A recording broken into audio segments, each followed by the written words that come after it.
এখন প্রশ্ন হচ্ছে যে আমরা এই এতগুলো সুবিধা তারা নিল, তাহলে এটা কি বাংলাদেশ ব্যাংক দেখলো না, বা হচ্ছে আমাদের রেগুলেটরি বডি কি করলো? এক্ষেত্রে আমি বলবো যে আসলে ব্যাংকগুলোতে যে রেগুলেটরি বডি সদস্য হিসেবে হয়তো বাংলাদেশ ব্যাংকের একজন প্রতিনিধি সেখানে থাকে, বাট আপনি যখন ইন্টার ব্যাংক পরিচালনা করবেন, সেক্ষেত্রে আপনি মাসে একবার বা হচ্ছে কোনো একটা মিটিংয়ে উপস্থিত থেকে পুরো ব্যাংকের এই কারসাজিগুলো ধরা সম্ভব।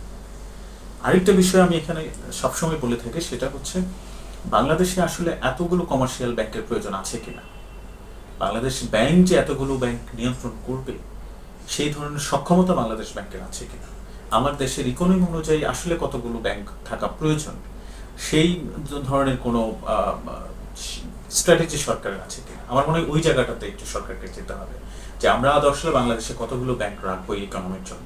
আমরা টাকা হলে, আমরা 300-400 কোটি টাকা হলে একটা ব্যাংকের অনুমোদন দিয়ে দিব, আর এই ব্যাংকগুলো এইভাবে মানুষের টাকা নিতে থাকবে।